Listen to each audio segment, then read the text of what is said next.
उस वक्त जब नेता प्रतिपक्ष बोल रहे थे, उस वक्त नेता प्रतिपक्ष के बोलने पे संसदीय कार्य मंत्री ने ऐतराज उठाया, और ऐतराज ही नहीं बल्कि गाली दी कि साले बहुत हो गया।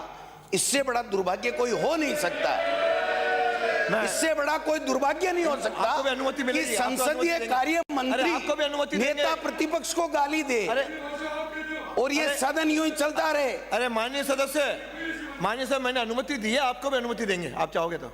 इनको तो अनुमति मिल गई, इनका कोटा तो आप खा गए, अब कुछ नहीं मिलना इनको।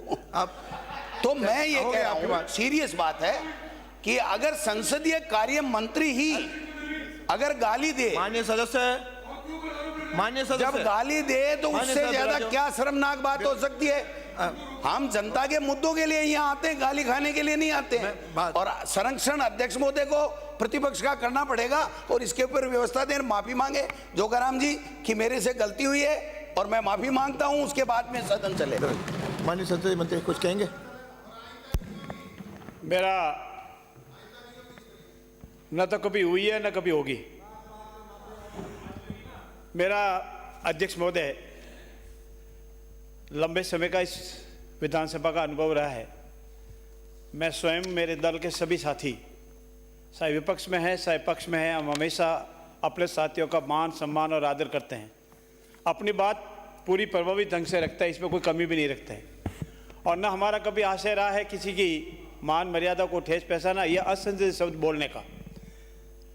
चूँकि ऐसा कभी मन भी नहीं रहा है, न कभी ऐसा बोलने का प्रयास ही करता है, न कभी किया है, न कभी भविष्य में करेंगे। क्योंकि जब मैं चाहता हूं कि मेरे साथ मान सम्मान हो तो मैं भी चाहता हूं दूसरे के मेरे से भी अधिक मान और सम्मान हो, इसमें किसी कोई वजह नहीं है। अगर कहीं भी फ्लो में बोलते वक्त उत्तेजना में कोई हो जाता है, उसके कोई ऐसी इंटेंशन नहीं थी, न कभी बोलने की इंटेंशन थी, इसलिए इसको डिलीट फरमाया जाए, मेरा ऐसा निवेदन है। और कभी भविष्य में ऐसी किसी भी माननीय सदस्य के प्रति, चाहे कोई हमारा विधानसभा का साथी है, किसी के प्रति कोई असंभावना का नहीं होगी।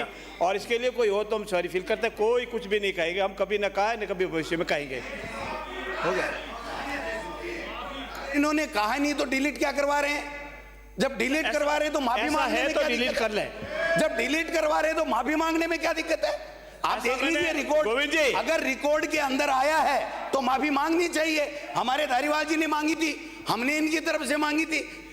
मेरा निवेदन यह है, ऐसा कुछ भी नहीं है। अगर है तो मैंने जैसे पहले कहा कि ऐसा हो तो हम सॉरी फील करते हैं। हमने कभी भी नहीं किसी से नहीं रखते हैं, हमको आपकी तरह अड़े हुए नहीं रहते हैं, न कभी किसी फील करते हैं, न उन शब्दों का प्रयोग करते हैं जिन शब्दों का प्रयोग आपके लिए हुआ है। हम सभी का मान और सम्मान करते हैं। अध्यक्ष महोदय शुरू करते हैं राज्यपाल महोदय के अभिभाषण पर। अध्यक्ष महोदय, एक निवेदन मुझे भी करना। पिछले 1 साल से मुख्य सचेतक के रूप में काम देख रहा हूँ और हाउस ठीक चले, मेरी जिम्मेदारी थोड़ी छोटी मोटी है। मेरा अनुभव यह है, इस हाउस को सबसे ज़्यादा यदि अस्त व्यस्त करते हैं और डिस्टर्ब करते हैं तो लक्ष्मणगढ़ से आने वाले माननीय विधायक करते हैं, उनको सबसे पहले माफ़ी मांगनी चाहिए।